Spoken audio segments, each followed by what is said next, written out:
It's clear that I'm asking, is McLean Bible Church affiliated with the Southern Baptist Convention, right? It's clear? Yes. Okay. Yes or no? And I would actually like to make a motion for David's dismissal and removal based on gross violations of Article 9 of the Constitution. I would like to present those to you and the congregation if we could.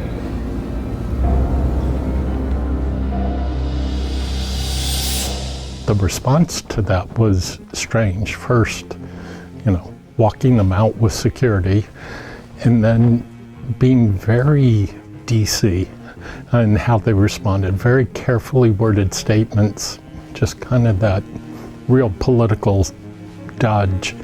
Once the motion was presented, the evidence was attached to it.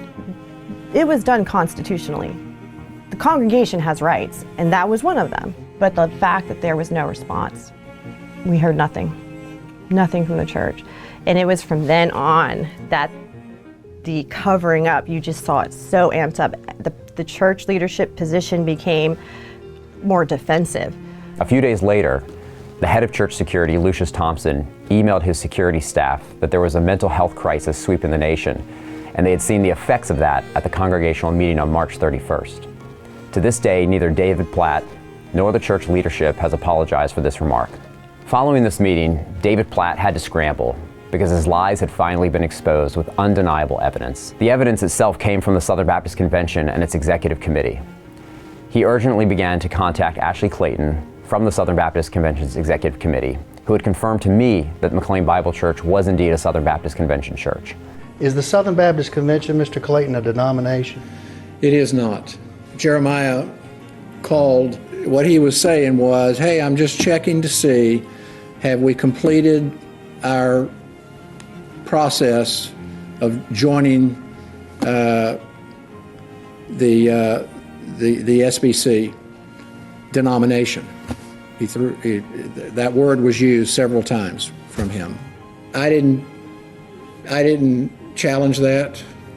If it had been the pastor, if it had been in different circumstances, I would have, I should have, and I would have corrected to say, well, it's, now just so you know, you're not becoming an SBC church. I mean, I say this all the time. I just don't always say it. I don't correct lay people when they bring up things like that. It just didn't seem to be that important to me. And after this phone call, you recall that came first, then he followed up with an email, is that right? Yes, I did. In our database of record, the data field affiliation status shows McLean Bible Church as affiliated at all three levels of affiliation/cooperation, national convention, state convention, and local association. Do you remember writing that to Mr. Burke? I do. And you just mentioned a moment ago, you did not, since he was a lay person as you understood it, give him the other explanation that you would normally give in other circumstances. That's correct. To his second question is secondly, is the Southern Baptist Convention a denomination? You've already told us today that it is not. Your response to Mr. Burke is that to your second question, the churches of the SBC would comprise a denomination. Is that inconsistent with what you've told us today in any way? This statement is inconsistent with what I have said and what is actually the truth about this, about how that plays out. In my estimation, this was not a good response, not my best response. Is it an accurate response? We are not a denomination. The term denomination is almost more structural.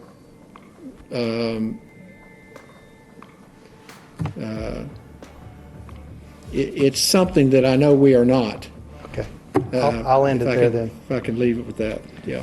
Platt told him to write an email to Larry Cooper, who was at that time the chairman of the Board of Elders. David Platt was outlining what he wanted the email to say. Dear Ashley Clayton, as a follow-up to our communication earlier this week, it would be helpful if you could send a letter to our elders and copy me clarifying the following: that you, on behalf of the SBC Executive Committee, recognize that McLean Bible Church is an independent, non-denominational church, and we are not affiliated denominationally with the SBC. That you unintentionally miscommunicated to one of our members concerning the above reality in a recent email, but that we were not becoming a Southern Baptist church or joining a denomination, and that your understanding of the partnership today is unchanged. The MBC is included in the SBC church database purely for the sake of accounting purposes. Obviously, you can feel free to communicate anything else in terms of the fruit of our partnership together in missions. Thank you, Brother David. Ashley Clayton did as he was told, and NBC leadership then presented this email to the congregation, pretending as if it was from the SBC, when in reality, David Platt was telling the SBC what to say. The congregation then started to become aware that David Platt was a liar and a deceiver, and that the elder board in existence at that time was also lying. The church constitution gives one avenue by which the members of the church can replace corrupt leadership, and that is through a vote of no confidence during the annual elder election. So during a church business meeting on Wednesday evening, June 30th, 2021, that's exactly what happened. For those of you who have kept up with your emails, you've heard about a coordinated effort to get people to this meeting in order to vote against 3 wonderful, Christ-honoring, biblically qualified brothers as elders in the church. A group of members in our church family has interviewed and unanimously, joyfully affirmed each of them. And our elders have done the same. And ever since these men were announced to our church family, there has not been one concern expressed by any member of this church. They were very forceful that those people be voted on. David was making those decisions.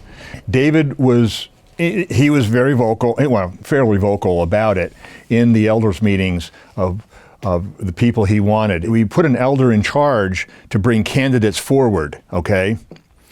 And that's a process under the Constitution. And David said, no, I don't want that person. Here's who I want. You know, I'd rather have this person. And so David realized that he's got to kind of find a way to manipulate this process. And then I wanted to raise these concerns at congregational meetings. And then the first one I came to, June 30th, 2021, it opens with a threat from the Director of Security, Lucius Thompson. If any person disrupts or shouts out at any point during the meeting, whoever is speaking on stage at that point will immediately back away from the microphone, while our security team immediately comes to escort that person out. If anyone who disrupts or shouts out during the meeting or refuses to leave with our first response team, then security and possibly law enforcement will be asked to intervene. If anyone here is representing any sort of media, we kindly ask that you would leave the meeting at this point. We were threatened from the pulpit. I felt very trapped. There was no role for the congregation as a congregation, at a congregational church. This seems very strange and then very controlled. And then the lead elder told us we couldn't take out phones. He questioned people who were there. We couldn't have any visuals. Sir, I noticed you're photographing this on your cell phone. Is there a reason for that?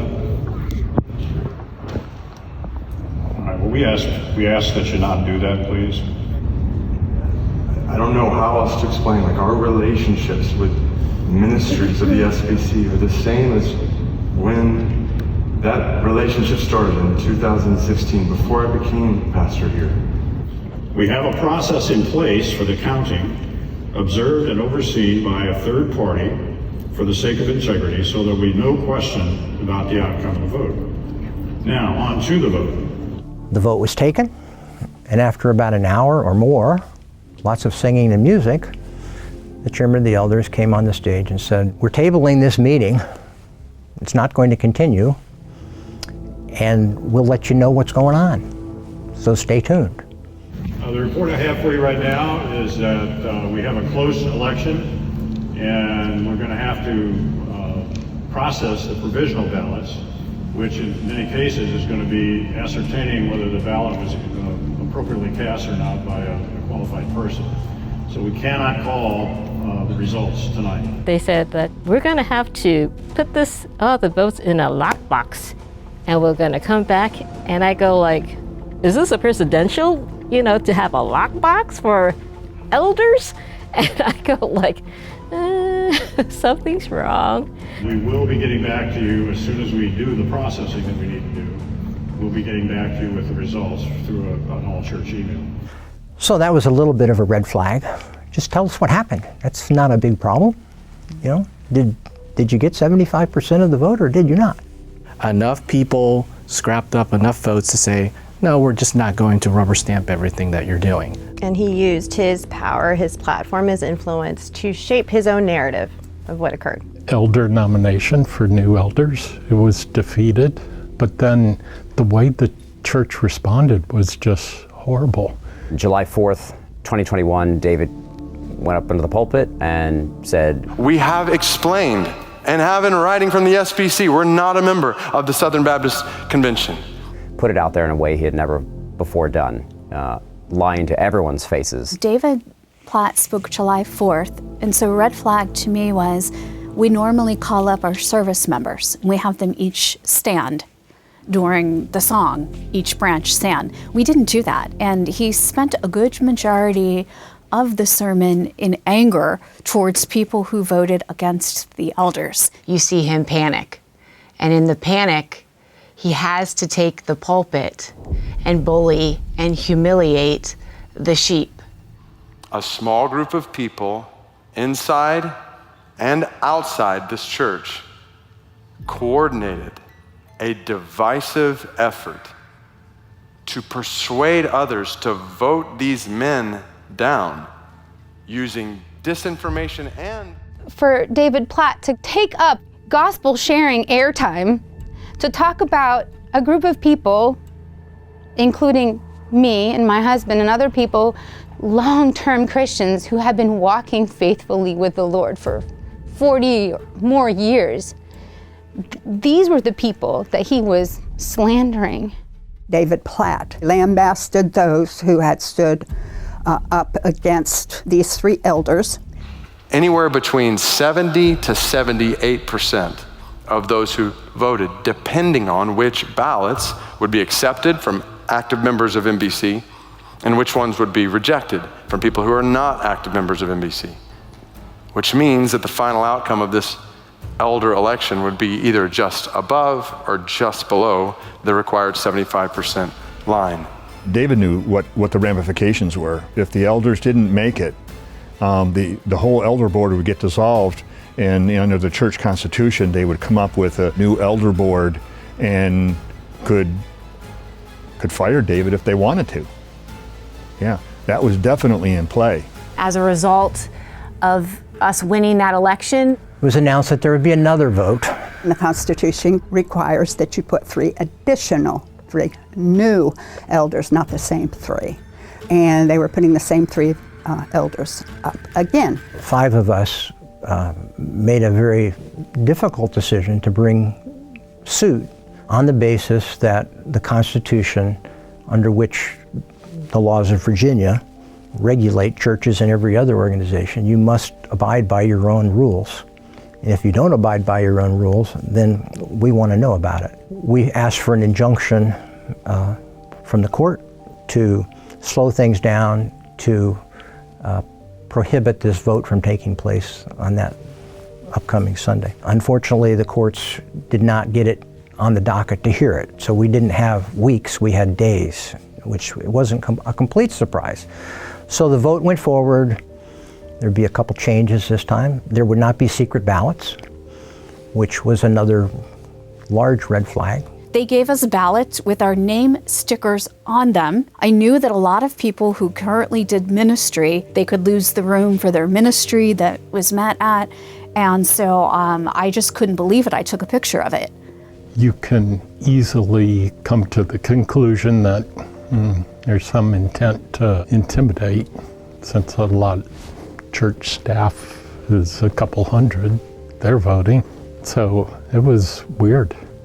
There was a rushed vote. We had no means to reach out to the congregation. David Platt and the elders were sending out all these emails encouraging the congregation to vote one way. And we've asked for anyone to contact us with any concerns about these men. and no one has expressed any concerns about any of them to us. To be clear, these are not yes men or men with any agenda other than to follow Jesus as leaders in this church. And any suggestion otherwise means you don't know these men. They brought forth the same elders and took hundreds of people off the list. Some of our friends, their names disappeared. And I went into the church lobby and went up and asked them if I could get a ballot to vote. The girl got on the phone with somebody, couldn't hear what she was saying. She comes back and says, "Oh, I'm sorry, we don't have you on our membership rolls. You're not a member." I said, "Excuse me, I've been a member since 1961. "Well, I'm sorry, we don't have you on the rolls. I can't give you a ballot." I never received any notification that I had been dropped from the membership. This was like a very ordinary task that we would do every single congregational meeting. You just line up in front of the kiosk and they check you in, you take all your information, and they give you a name tag. And the person behind the counter said to us, "Well, somehow your account's been made inactive." In my head, I'm thinking, I am an active leader. I've been like solid in this church for years, decades, and why am I suddenly inactive? There was no explanation. They sent us to go over to another lady. I distinctly remember her whispering to a person next to her in a way that we weren't really supposed to hear, but my husband and I still heard it. Oh yeah, they were made inactive on such and such date, which was about a week before. It was a very clear, premeditated decision that the church had made to make a certain number of people inactive without their knowledge, without their consent. And so because of that, we weren't allowed to vote. My voice has just been taken away. I have no voice. I have no meaning to this church. I have no input to this church. They do not value me. And it just kind of reminded me of all the things that had been said in those leadership meetings where, you know, your small group is problematic and it's no longer fitting within the model, and basically saying that you're not useful, what you're doing is not important. I can't begin to tell you how hurtful that is. After years and years of service, from 2008 until 2021. What happened to all these members? How were they purged? This happened to tons of people. And I wondered why they're challenging so many others who had been likewise members. These were very solid men of God. And so they did it on a Sunday morning between services. Even then, they were trying to basically squash the ability for people to ask questions because they had it up on the stage. They started with worship. All of a sudden, we were having worship at the congregational meeting, and it was basically done in a way so that nobody could possibly be in a situation where they could ask questions. And what just spooked me was walk into the sanctuary. At every door into the sanctuary was a county police officer in our church. We were having a church meeting, and it was stunning. There were police in the sanctuary. Nobody better stand up or make a motion or talk or do anything. And it was just about that bland. It was just about that simple. But for those who have a ballot now, we ask you to mark it and pass it to the aisles where we will be collecting them. You may have seen in the e-news that describe the collection and counting process, but if not, it is this. Ballots from each location will be secured and handled the same way that we safeguard cash and checks. The results will be announced via e-news as soon as possible, possibly tomorrow afternoon. At the final election for the elders, I was sitting at Prince William campus. I hear point of order. Larry, point of order. This is a difficult thing for me to do, to stand up here. You're shifting from... Just a minute, sir. Just a minute. I have a point of order. And then the video feed was immediately cut off. I'm not accepting your point of order. We're conducting this meeting, sir. Right. You have a choice. We're for conducting the meeting the way it's been orchestrated. I couldn't believe that this was a congregational meeting in which point of order, and then the meeting was over and the ballots are all collected. And I'm going to have you step out. We're not going to proceed until you're done. Let him speak. Thank you, Bill. How many of you know me? How many of you know who I am? This is a congregational meeting. We have shifted from praise and worship to a congregational meeting. We're going to ask you out. You, my friend, are on camera. I have a mask on and I don't care.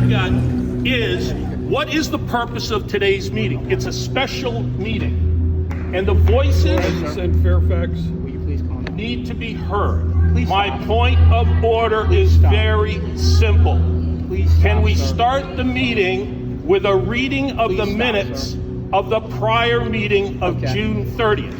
Hey, everybody. I'm going to ask y'all to just take a step up for a second, and we're going to push you guys out. Stop touching me. What are you guys doing? I told him to not record. Get out of here. He's recording something for no reason. It's a business meeting. Get out of my way. Larry, you need 2/3 of the congregation to vote.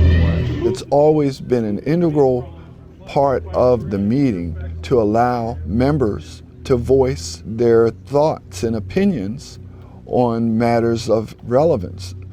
What they were doing was systematically preventing us from speaking. What's going on? People are leaving. They want to have a congregational meeting. That's why they came here today. You guys have piggybacked this to put it right after a praise and worship ceremony. I've done this before. It's unfair to the congregation. We should be doing this at a picnic. We should be doing this in the evening. But they chose to do it during the middle of a congregational service.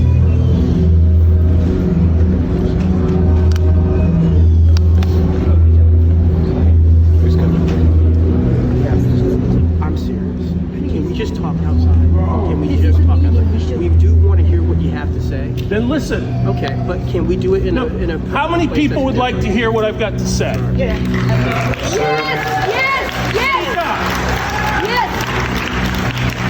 Folks, we anticipated this. We're following our normal protocols here. We will reconvene at the time this is resolved.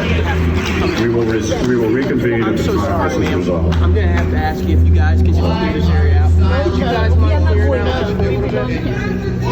This is a business meeting. Give him the mic. Why are people opposed? You think we're some sort of weirdos? I've been a teacher in this church for 15 years, teaching Christianity 101. All I want are the minutes from the last meeting. Tell us what happened on June 30th. You couldn't even get a quorum for the March meeting. What does that say about the elders in the church? So we've got to admit the December minutes into the June meeting. They should be read here now so we understand where we were and where we're going.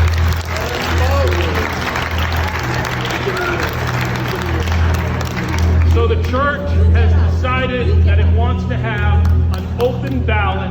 Your right to vote secretly after 60 years at McLean Bible Church are being taken away from you.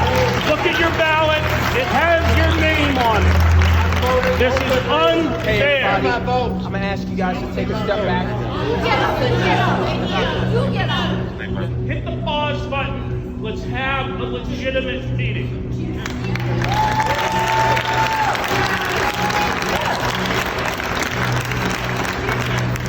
Do I stay or do I go?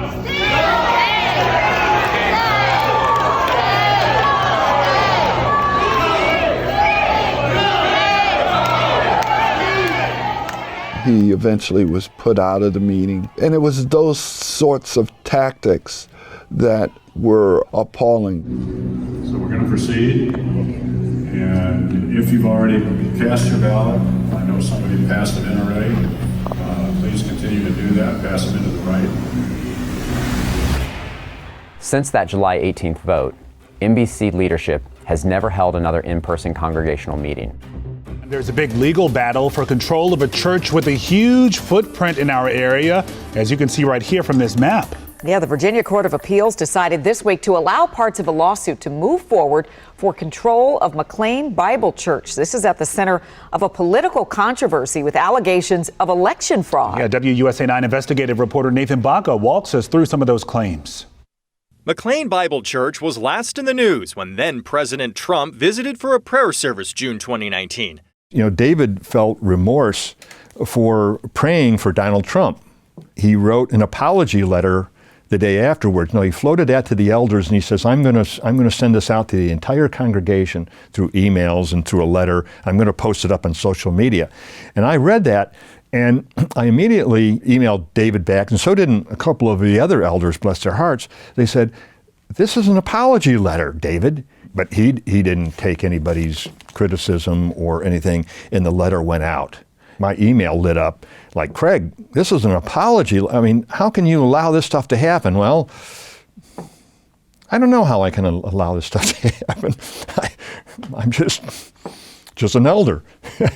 Now, accusations by some church members of purged voter rolls leading to a stolen election sounds more like the aftermath of the 2020 presidential election. 5 people sued the church. God, through the Holy Spirit, ought to be able to lead his people to vote their consciences, and we believe it was about 400 members who were illegally purged against the constitution of the church. So at that point, pursuing this injunction proceeded over the next couple of years, and we've been in the circuit court and won most of the motions. When the church asked that the case be dismissed on the basis that the issues were moot. The election had been had, the church was happy, and the judge bought the argument, which caused us to make another tough decision to appeal it. Virginia Court of Appeals decided to let the lawsuit against the church continue. They turned it back to the circuit court and said, you might have gotten some of this right, but there's some of it you didn't get right. And this case needs to proceed, and these plaintiffs need to be given the right to depose and ask questions. My name's Chap Peterson. I'm an attorney in Fairfax City, Virginia. I'm a Christian. I attend Truro Anglican Church. I've been to McLean Bible Church multiple times. I was retained by a group of members of McLean Bible Church. This was an unusual case, and I'm a trial attorney. And usually when I file a suit, I'm looking to go to trial. I'm looking to go in front of a jury. I'm looking to prove facts. I'm looking to win money. This case was unique. It was one of the most unique cases I've ever had because once we got the information, it was a matter of getting it out to the public. There was no point in having a trial or a jury trial in front of 7 complete strangers, many of whom were probably not Christians or certainly not McLean Bible members. And so talking to the clients and say, we've filed this lawsuit, now I want to non-suit it, which means withdraw it, but have the right to take this information and go public with it. And that will be the victory in this case. The law firm stonewalled the court proceedings by filing multiple and repeated technical pleadings, using a myriad of arcane legal tactics, which we didn't know about until they were used, such as demurs, pleas in bar, motions craving oyer, whatever that is, and other frivolous motions to dismiss, to delay the proceedings, to try to bury the plaintiffs with huge legal expenses, instead of just addressing the allegations. There are 2 types of churches in the United States. There are hierarchical churches, of which the classic example is the Roman Catholic Church, where you have a leader and they direct the congregation what to do.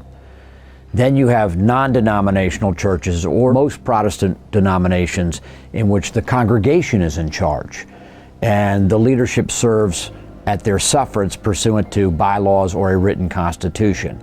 And in the latter case, in a non-denominational, non-hierarchical church, where you have church leadership that's violating the church constitution, courts can get involved and should get involved. Are you familiar with the phrase box budget? Yes. What does that mean? The box budget was the surplus budget at McLean Bible Church. When David Platt came on board, we had no idea that the Southern Baptist Convention and Radical would have the kind of access that they had. Leadership created this box budget. It's what they call this box budget, and it was created under when David came on board. It was a no man's land for money, a gigantic pot that who knows who was taking what out and when and how much, and it just became just so vague. I mean, again, that was a lot of money being spent, and I've been involved in churches for years. I've also served on the board of colleges and nonprofits and, all kinds of charities. And every transaction is identified, and to the extent you spend several $100,000, much less $1 million, you're going to need to have a report on how that money was spent, what the purpose was, how it's consistent with the mission of the church or the nonprofit. And there was no accountability like that. I found that very surprising. And you see the question about 2020 radical and SBC donations. Do you still want these donations to be budgeted in admin for 2020? Correct. What does admin mean? Admin was one section of the budget. Okay, was there a reason that those donations would have gone to admin? There wasn't any other good place to put them, and so we put them in admin. If you put them in admin, would that mean they would not actually be itemized in the church budget? Well, nothing was truly itemized in the church budget, or the budget would have been 40, 50, 60 pages long. So everything was summarized. Everything was summarized. The budget didn't really have line items for the SBC and for Radical. The church's response has always been, well, we don't want to have, granular 100-page budgets for the 1%, accounting geeks that care about this stuff. I don't care about, $900 a year for janitorial supplies or something like that. But when you have 6- and 7-figure expenditures, they should be in their own category. I mean, even to a non-financial person, this didn't make any sense. Things like, it'll make it easier for the auditing process. We won't have to spend as much manpower figuring out where every dollar's going. My name's John Leonard. I work for a firm called Finance and Evaluation Experts Incorporated. When I look at financials of a business, and I know that this is an organization, this is a church, but I look at it like a business. I'm always very curious, first and foremost, to see complete and accurate records. And I don't feel as if I've been able to see that yet. It seems like they were trying to obscure what money they were moving around. It looks like an email you sent to Dale Sutherland on October 4, 2018 about a box budget. Correct. I pulled together the box budget explanation and placed the current amount, $1.5 million, into the box. That would be effectively the surplus at that point? Yes. Okay, the document is attached. I'm also attaching the box budget explanation from last year, but that is a little bit more convoluted. Next paragraph, I am not at all comfortable with the language for the donations to SBC and Radical, so we can work on cleaning that up the language there. We only have $1.5 million in the box currently. I assume we should put at least $4 million in the box. Do you see that? Yes. What does you mean by that? You're not comfortable for the language, the donations. At the time, there was some specific language in there. I don't recall exactly what it was, but I wasn't comfortable with the way it was describing it. But I don't really know what it was. I can't remember that far back. Okay, and what was being described? The donations to Southern Baptist Convention? I'm guessing from this, but I'm not supposed to guess, so. All right, well, don't guess. What's Radical? Radical is a separate Christian organization, separate 501c3. They paid Radical, founded by David Platt, $650,000. David Platt really didn't want the congregation to know any kind of granular details on how money was spent. People would have asked questions like, hey, is that really right that we're spending money on David Platt's personal charity? So I think that's where there was very little transparency, and they never wanted to put anything in writing. From David Platt at radical.net to Bill Steele. Hey Bill, as we look towards using money via the box budget, I think I remember some of the money going towards SBC stuff. I'd love to make sure that this giving toward anything related to the SBC goes through channels that count in the SBC world. I hate that there's even a game around this sort of thing, but it will be helpful in terms of our partnership with the SBC. So this just begs the question, David, do you really hate that there's a game around this kind of thing?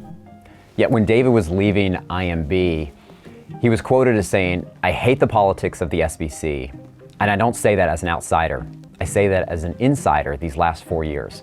Some of the lowest points in my leadership have been when I found myself participating in them, jockeying for position, continual self-promotion, backroom deals followed by spin in the front room, strategizing like brothers are your enemy, feeling like others see you as their enemy, getting to the point where you wonder if you can trust anyone, even as you start to wonder how trustworthy you've become. This is a fascinating statement. These characteristics that he's describing, these are not characteristics of a Christian. And he's stating this is who he is, and he doesn't want to be a part of these backroom deals. But you look at the whole entirety of his time at McLean Bible Church before he came in to the present, it's all backroom deals, it's all corruption. David Platt's entire career is based on lies, deceit, and corruption. There's nothing else to it. Do you remember getting a question about how much money has NBC given to SBC or its related organizations directly and indirectly? Not really, but that doesn't, it's here. Okay, do you have, your response is, given what they're asking for, especially going all the way back to 2017, and it is going to be more explosive when this information gets out potentially. Do you see that? Yes. What did you mean by more explosive? I think it was going to beg more questions. Here was money coming from the McLean Bible Church to plant Southern Baptist churches. New City Network, have you heard of that? I don't think I'm familiar. New City? New City Network. There's 3 words. New City Network. I'm not. Have you ever heard that phrase before? I don't think I have. Hey, church family. You may not know that over the last 3 years, we have had the opportunity, by God's grace, to be a part of planting over 50 churches in the Washington, D.C. area. It's been awesome to see the gospel multiplying. Like, this is our mission statement. We glorify God by making disciples and multiplying churches. Think and pray and dream. Yes, praise God for 50 churches. We want to see hundreds of churches spreading the gospel among the hundreds of thousands and millions of people in Metro DC. So on October 5th, 2018, we are actually hosting a gala where we are going to, along with the Museum of the Bible, it'll actually be at the Museum of the Bible, be talking about our efforts to plant more churches and multiply more churches in the days to come. I'll be speaking. There'll be a variety of things happening that night, and I just want to encourage you to put that on your calendar. October 5th, 2018, New City Network Gala. I look forward to seeing you there. The analogy that I would use is the Southern Baptist Convention has somehow become like a kudzu. It's a plant, it's an invasive species plant that sends out tendrils and starts climbing up over any structure that it can find. It goes to the highest point to take all of the resources of whatever scaffolding it creeps up on. Looks like McLean Bible contributions to New City Network. Yes. See that? Yes. And does this look accurate? Yes. And it's adds up, aggregates to 5.276 million. Yes. Were you sent invoices for these amounts, or where did they come from? These were generated from NCN. There was a person there that worked over in NCN who generated these. Was anyone getting invoices for this, or any type of? There's backup information in the accounting system, but nobody was getting an invoice. There wasn't even backup information. From us, not getting an invoice from somebody else. There wasn't. Okay. So the NCN checks were being written. Did NCN have a different treasurer, or were you writing those checks also? So McLean was doing all of the financial work for NCN. Okay. Those checks coming that would have been going from NCN were actually coming on NBC check stock. Okay. And then an accounting entry would have been made that NCN owed NBC for the money that was on those checks. So at the top of the check, it would have said McLean Bible Church. Correct. Which is probably why they're listing all of these as coming from McLean Bible Church. Yeah. Okay. Well, but it was McLean Bible Church was actually writing the checks, correct? Yes, and then NCN was reimbursing McLean Bible Church for any check that was written on their behalf. Did New City Network have any funders other than McLean Bible Church? No. Okay, so in that sense, when you're getting reimbursed by New City Network, you're getting reimbursed by yourself. But it's a different 501c3 organization, so you're trying to keep the monies in the right pots. Man, this really is upsetting because I know Bill. I've known him for years. I used to go out with him and his wife all the time. When Lon left and Dale came on board, the next meeting, Dale said, "I want to fire Bill Steele." I said, "Dale, where's your head?" I said, "Do you know how complicated this stuff is? He does 3 people's jobs." I said, "Dale, we're not going to do it." And Bill said, "Craig," he said, "I am glad you stood up for me." He said, "I know that they want to get rid of me." He said, I know too much. I didn't exactly know what Bill meant. He said, "I know too much." But now I'm beginning to understand it. So your elder board watches every single check that goes out of here. Your money is carefully watched. Okay. Who would have written the checks for McLean Bible Church? Would it have been the church treasurer or? Somebody in the finance department would have actually made the checks, unless they were in Concur. Let me just say this, that was not allowed. That should have been going through Concur. We had an agreement that I was not going to sign all 400 or 500 checks a week. The elder board and me, we gave Bill written permission that he could sign certain checks, and we told him what they were. But any other checks, he could not sign. Southern Baptist Convention checks, they could not sign those things. They were going against the agreement that the elders had with senior management. Totally. That was in total violation. They could not sign those checks. And that's why when I did get a few of them and there was nothing in the notes and I asked about it, "Don't worry about it, Craig. Don't worry about it. Don't worry about it." I even questioned to David and to the rest of the board, there's money going to the SBC here. And there's nothing in the notes about it. What is this all about? You know, we're not a member, Larry, as far as I know. We can't be. You know, why are we doing this? And I was told that it's for church planting. Here's the ones that I did. These are the smaller numbers. See the 1250? That's me. 1346? That's me. The rest of these, that's dark money that I did not know about as a treasurer. These $100,000 checks and all these other, there's 30 or 40 other checks that were made out that I had no idea was going out. How many churches were actually planted by New City Network? I don't know exactly. Did you know generally? If I was to say more than 10, more than 20? That's my understanding, yeah. Okay, could you name them? I mean, I name all the churches? Yeah. No. Okay, can you name any of them? Sure. You want me to just give Yeah, you a the name ones of you can churches remember, sure, if you can remember. Let's see. You got now you got me. This is like a quiz. No. For heaven's sakes, I don't remember. I mean, I don't remember the name. I mean, yeah. I mean, New City. Excuse me. Let's think. City Light Church. Well, City Light, right? Yeah, City Light Church. I know because that's the church I go to. Yep. Church I'm pastor at.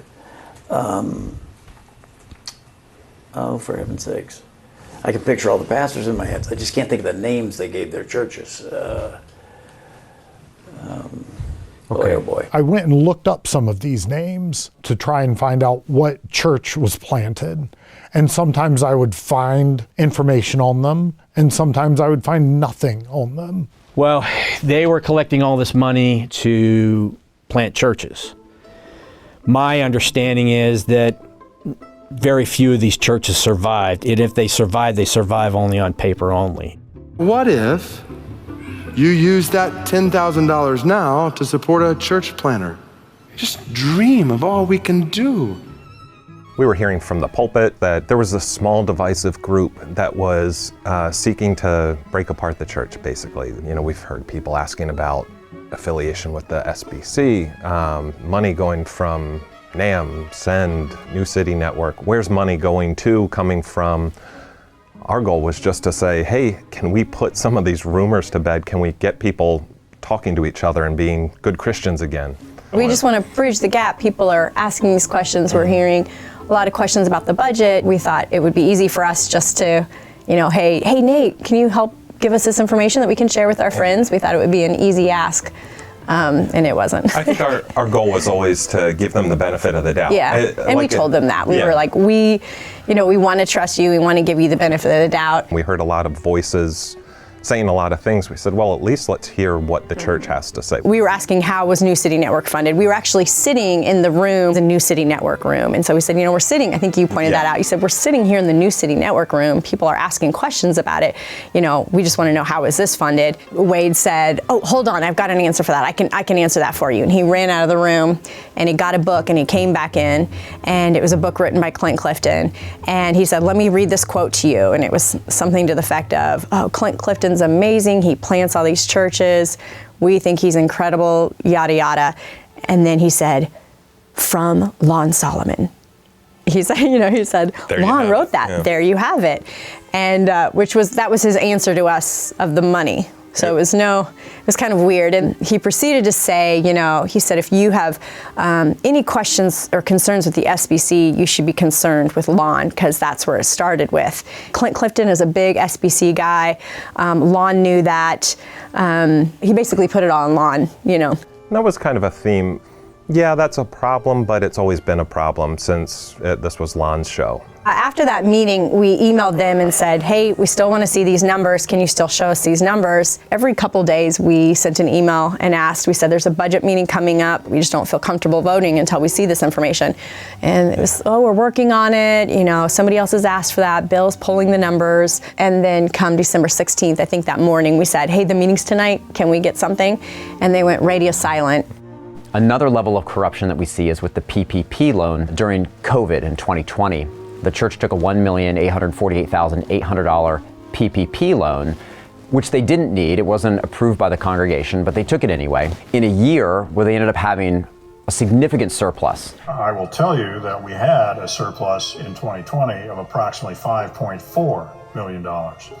And this says we spent about 2.6 of that in 2021. So we would think that they would pay it back, do the right thing, pay the money back. 2021 comes along, they don't pay it back. And you might say, well, okay, Larry, what happens to the extra money? You didn't spend 5.4, but it was there. What happens to it?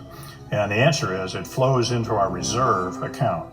2021 is also a year where the church has a significant surplus. We're talking millions of dollars of surplus in 2021 and the prior year of 2020. And instead of returning the money and paying it back, they seek forgiveness. We used the funds as they were intended, and it was converted to a grant. So that is a $1.8 million number. It's a big number. 2021, in summary, was a good year for us financially. It was healthy. Our reserve has been built. The interesting thing about this is that in a private meeting, the church leadership is asked what they did with that money. We took the PPP money and I thought we were going to pay it back, but I don't see that it looks like we're going to. Has that plan changed? That was never the plan. Okay, so we were never going to pay that back.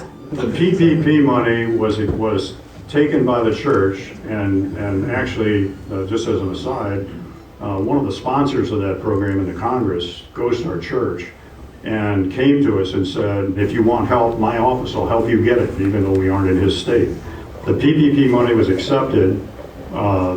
We parked it in a special account and did not spend it and did not reflect it on our books, because initially it's granted, it isn't granted, it's given as a loan. So if you know anything about the PPP program, is you actually had to use that money. You can't put that money into reserves, but that's what the church leadership stated that they actually did with the $1.8 million, was just put it into reserves. It wasn't until the point in time that we found out that our money was a grant, not a loan anymore, that we said, okay, now we can think about booking it as income.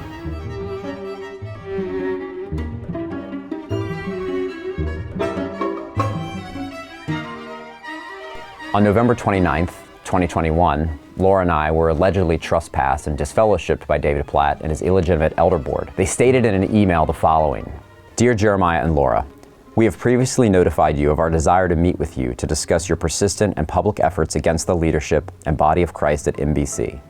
In light of your unwillingness to meet with us, and out of concern for the spiritual health of our church fellowship, we are writing to inform you of the following.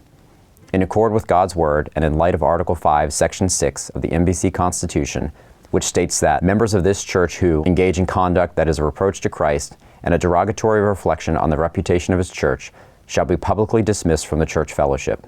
We are dismissing you from membership in our church fellowship, effective immediately, and will be communicating this to our church fellowship appropriately. We are taking this step after much prayer and with much sadness, as we sincerely desire your restoration to the church. As we have previously communicated, we remain willing and open to meet with you to discuss these matters at any time, including discussion of the specific conduct that forms the basis for this separation from church fellowship. Until that process is carried out, and also effective immediately, you may no longer enter NBC property unless it is to attend a previously agreed upon and scheduled meeting with church leaders to pursue restoration in accordance with the NBC Constitution and Matthew 18. If you have any questions at all, we look forward to addressing those in personal meetings with you. Sincerely, the NBC Board of Elders. The funniest part of the whole letter is that the Elder Board had never actually reached out to us, nor had they expressed any concerns at all whatsoever. What they didn't like was that they were being exposed for their corruption, which I can totally understand. You know, in a situation like that, it's imperative that you silence the truth. Hi, Jeremiah. Hey, how are you, Nate? I'm good. How are you? Doing well. Good to see you. That same evening, we attended a meeting that was scheduled by the church leadership. Yeah. How are you doing today? Good, how are you? Doing well. Last name? Burke, B-U-R-K-E. First name? Jeremiah.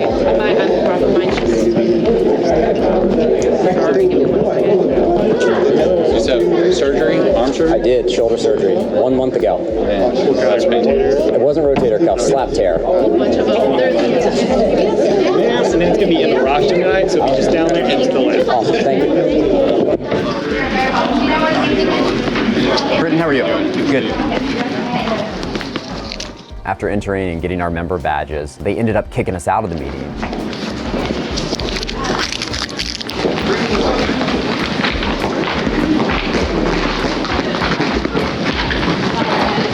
Hey guys, you're not allowed to us. We did not receive a trespass. I can do that for you right now. Yeah, if you can do that. Yeah, I can do that.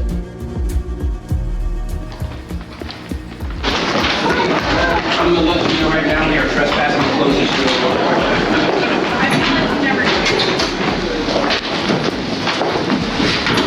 As long as we know. You guys are trespassed. No, we need a formal written. You have nothing formal written. So there are rules and you are not abiding by them. Ma'am, you have to leave or you will be arrested for trespassing. We have not received a formal trespassing order. He just said. He's letting you know right now in front of me I'm a law enforcement official, so therefore you do have to leave. No, we're members of the church, and under Virginia code, you have to give us a no trespass. They gave us our membership. We're allowed in. You can't deny us access unless we get a formal no trespass. Sir, will you close that door up? Stand by that door.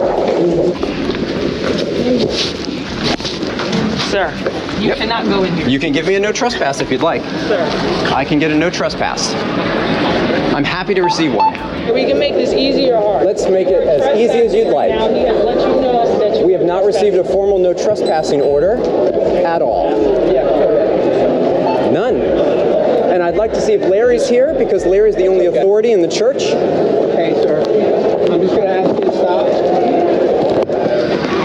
There's Larry. I'm going to speak with Larry. I felt it like you. Hey, how are you?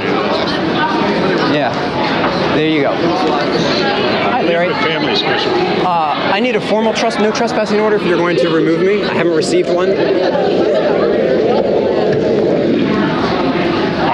From the Elder Board? I'm sorry, I didn't hear you. My name is Jeremiah Burke. Yeah, I know who you are. I have not received any correspondence from the Elder Board. I received a notice that I was dismembered, but no correspondence from the Elder Board at all. Well, you got the notice that the Elder Board approved, so you need to abide by it. No. It says I've been notified, I've been corresponded with by the Elder Board, which I've never been. She's never been corresponded with by the Elder Board. And I need a written trespassing order if you're going to move forward with this.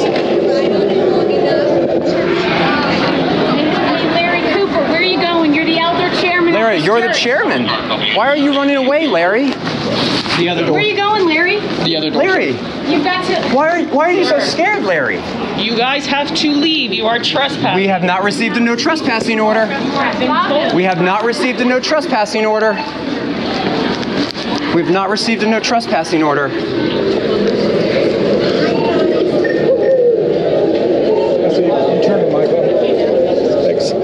This has been a time where none of us had been able to speak up, really ask questions. They were questioning people's memberships, doing things to them.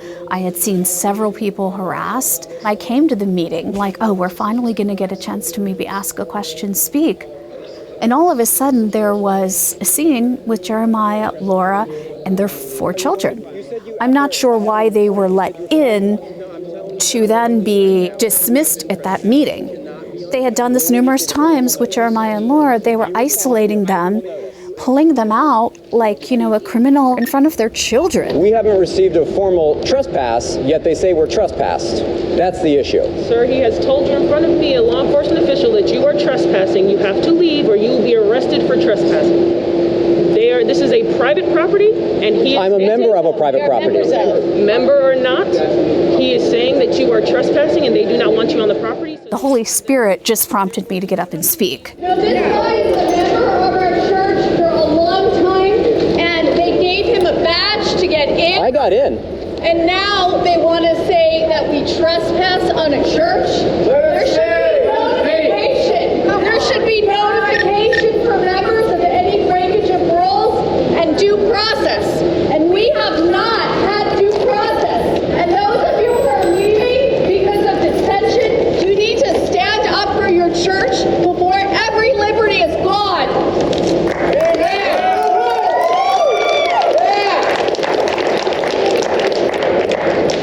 We haven't received one reason as to why we are dismembered or banned. In fact, the elders sent an email today, it was actually probably Wade, saying that they've contacted us multiple times, yet the elder board has never contacted us once. Not once. We have no idea what they're talking about. Everybody is going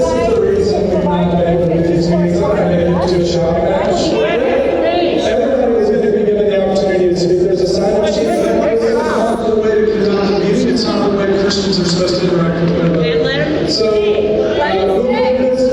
you could please let me finish a sentence without interrupting. I apologize for the inconvenience, but this is not the way we're going to do things as a church.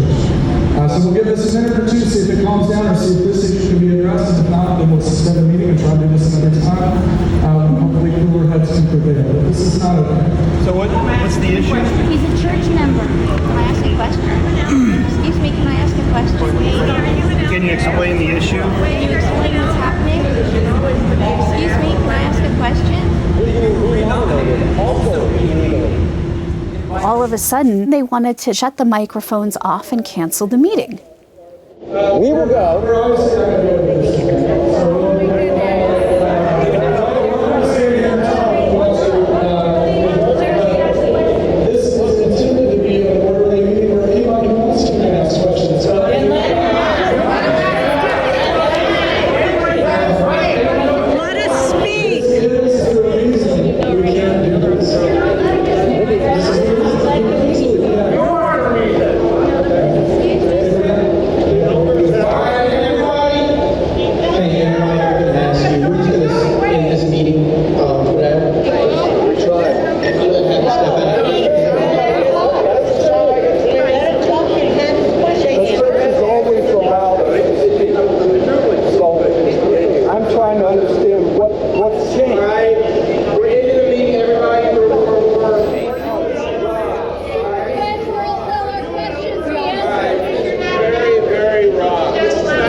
Some of these people that were brought on we did not know about.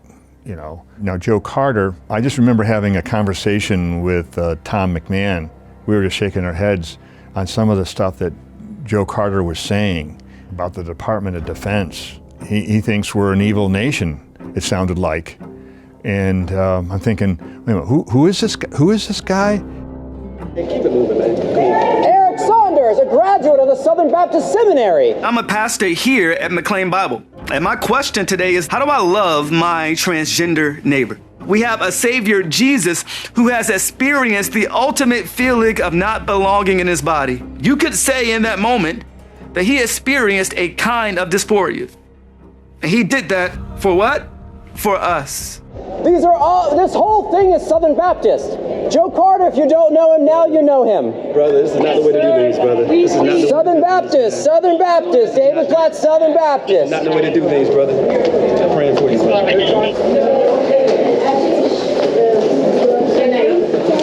Good night, Nate. Unfortunately, they canceled the meeting, I heard. That's crazy.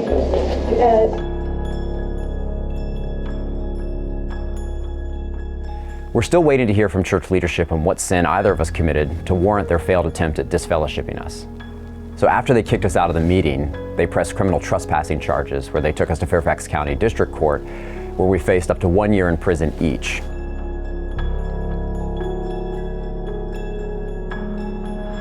The church would like to prosecute for you guys trespassing. Sure. So I will need IDs from the both of you. Sure, she has them. Sorry it had to be this way. Oh, it's okay. We understood. You're doing your job. Thank you. If you guys can just walk with me over here. Yeah, wherever you want. My cruiser over here. Sure. So are you being arrested? I'm not sure. He's being charged with trespassing. Okay. Why? Because You guys have been formally trespassed. So the manager of the church. Did you read I'm not going to argue law with you. Well, he's actually part of the security of the church. Yeah. That's the only reason he's coming over. Like I said, whoever's in charge said that he. I'll speak on your behalf. She's being honest. Lucius, we got in and Lucius said you're trespassed, and we said we haven't received a formal notice. He goes, I say you're trespassed, and that's all they did. And she did great. She was awesome. She was respectful. She did nothing wrong. Nothing was signed by Larry or the elders. And so we walked in, and then David ran away. Larry ran away. They all ran into a back room, and then Wade started filming, and we started filming Wade. So is he just getting a citation, ma'am, or what? Yes, he'll get a summons to appear in court. Summons to appear in court? Yes. Well, but he wasn't given any formal notice until he got here. Like I said, I'm being interrogative. I'm not being I understand that. accusatory. So people do have the right to let you into a place and then ask you to leave, even though they. So he left. He did not. He was in there for a while, being asked to leave, and he did not. So therefore, he was trespassing, and the church did want to prosecute. Well, folks, during the last part of our meeting tonight, I'd like to share our current financials. But first, I want to share that in elder updates over recent days, we have communicated how we are praying and working toward biblical peace and restoration with certain people, some of whom are members and others of whom are just attenders of our church. We are publicly sharing with you tonight that we have removed a couple from membership, and we have asked them not to attend MBC until such time as they are willing to sit down with us and prayerfully work toward restoration. You were summoned to Fairfax County General District Criminal Court, 4110 Chambers Road on January 13th, 2020 at 9:30 a.m. Oh, perfect. Yep, Okay. I'll be there. That's actually a good time. Yep, for the charge of trespass. Perfect. Okay? So I'll just need you to sign here. Yes. Platt ended up sending his proxies to the court to urge the prosecutor to move forward with prosecution. However, the judge dismissed both of our cases almost immediately. We may be taking similar steps with other individuals in the future in an effort to follow Jesus' instructions to us in Matthew 18:15-20. Fast forward to 2022, McLean Bible Church leadership continues to deny its affiliation with the SBC, despite all of the evidence. So we ended up filing a lawsuit to get an accounting of the church's relationship with the Southern Baptist Convention. David Platt and his elder board spent nearly $1 million in this lawsuit to prevent the lawsuit from moving forward. The church even attempted to indicate that we had no standing in the case because they had removed us from membership. However, the witness that the church brought forward to testify had no firsthand knowledge and was not present when the church allegedly removed us from membership. Additionally, the church didn't follow the process for removing members.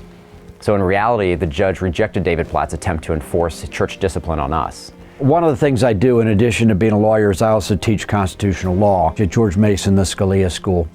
And First Amendment cases are all about transparency. They're all about getting information out to the public.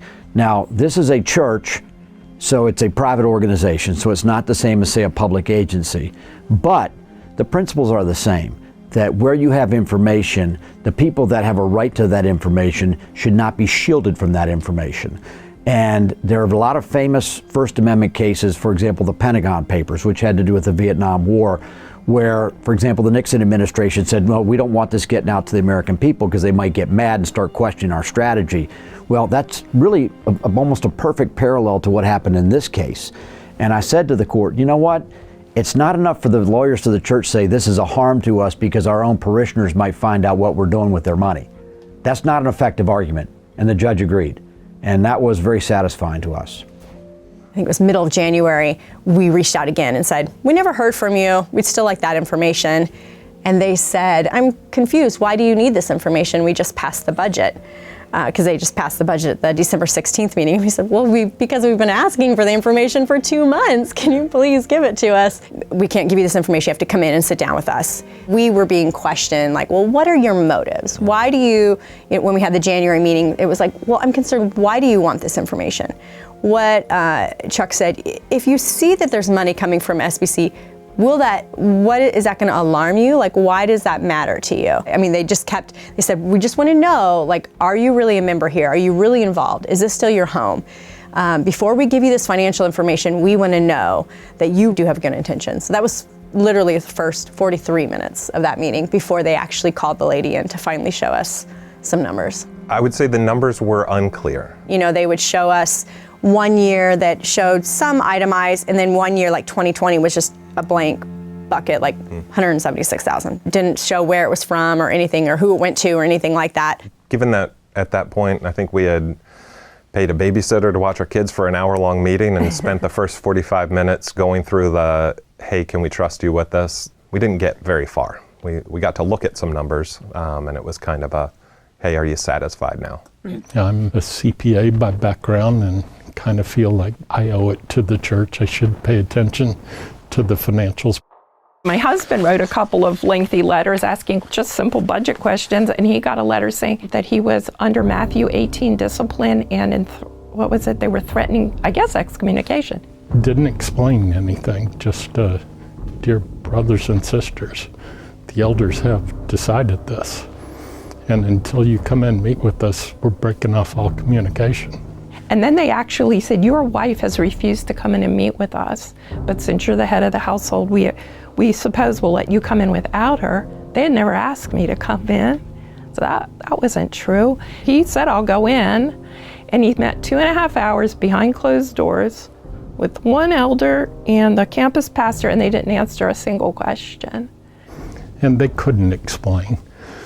So we got talking about the Barks, who they were just impugning, and said, wait, do you know these people? In fact, Nate, the pastor, said, I know you know them.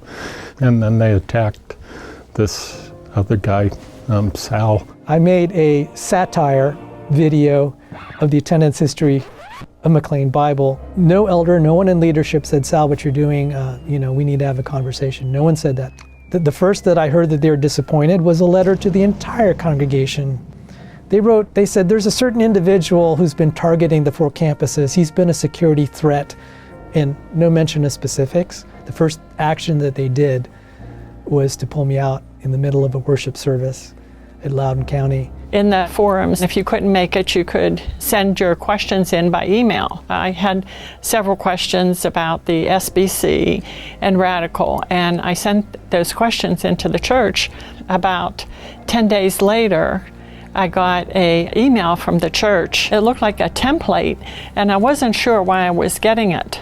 Then it came to me that it was because I sent the questions in Dear brothers and sisters, The board met last night to pray and to talk through the current status of our relationship with you. as evident in both your recent communications to us and in online activity that concerned members of our church continue to send to us. It even has some things in here that I never did in online activity, and I never did such a thing. In Matthew 18, when relationship reached this point, we are called specifically to pursue the biblical process of restoration. You are receiving this email because the entire board believes this step is critical and must occur sooner rather than later. We are pausing all communications with you until the Matthew 18 process of restoration has been followed. Prayerfully, the MBC elders. They attempted to intimidate me for sure, with calling me and saying I was reproach to Christ, things like that. They would say to my friends and me. So then I responded to the elders. Dear NBC elders, this is Michael Hyben, Carolyn Hyben's husband. Your email to Carolyn appears to be formulaic. Why would you send out a generic letter dealing with church discipline? You didn't even dignify the process by calling Carolyn by name. Gentlemen, your communications has all the hallmarks of an email scam or a prank. For the record, since Matthew 18 deals with unrepentant sin, what sin do you feel she is guilty of? Since you are pausing all communications with her, I can only assume her alleged sin is grave. Please answer my specific questions. Sincerely and clearly, Michael Hyben. We were trying as Christians to understand why our friends were being disfellowshipped from the church. They keep quoting Matthew 18. Our understanding is that if somebody is in sin, you're supposed to go to them, you're supposed to go to them together, and then you're supposed to bring them to the church. And if they're asked to leave, then they are out of fellowship with Christians. So we were asking, hey, could you tell us why? Later they said this was really not a traditional Matthew 18 process, which I took to mean it was more like of a sinless Matthew 18 process. Some of you may recall a situation that occurred before I came here as pastor involving one adult here at the Tyson's campus who engaged in inappropriate communication and conduct as a volunteer from The Rock, our student ministry. The family brought the allegations against the perpetrator, Scott Woods, in 2016, December of 2016. Here we have the congregational meeting minutes from September of 18 when Scott Woods is officially removed from membership. So I'll just read Larry Cooper's following statement. As provided for in the scriptures and in our Constitution, one of the responsibilities of the elders is the manner of discipline of erring members and regular attendees and their reconciliation if they repent and demonstrate the fruit of repentance. Sadly, we have had separate incidents related to conduct involving a former member who ceased to attend on his own volition, Scott Woods. So I guess one of the big questions that everybody has is why, if the allegations were brought in 2016, is it not until 2018 that any of us are even hearing his name? No one knows what he did. The congregation is completely in the dark as to what happened. So Jeremiah and I had never heard the name Scott Woods before this congregational meeting. So it was as if the church handled it very quietly, kind of warning him to just leave, please, and that way everybody's safe and sound. In November of 19, David Platt gives a sermon, and he specifically addresses this situation in the student ministries with Scott Woods. Here's what I've put in motion just to make you aware. Months ago, I commissioned an outside group with expertise in helping churches and other organizations like churches protect children.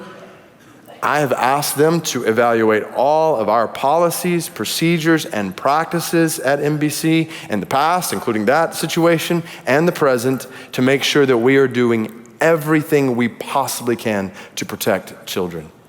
The families were encouraged to hear that David was doing this effort, but one of the mothers challenged him, if something is uncovered, if a cover-up is revealed, are you going to do the right thing?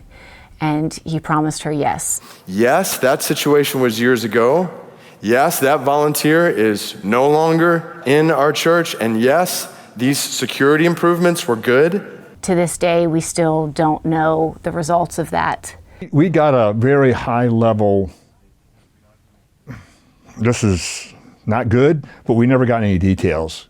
We never got any details of it. I never knew what the final outcome was. In a private meeting between the families and David Platt, the families are questioning what the church's response was to the allegations and the evidence that they brought forth regarding the predator, Scott Woods, and his grooming. David's response to the mishandling of the situation, David Platt tells the family, I see dropped balls all over the place.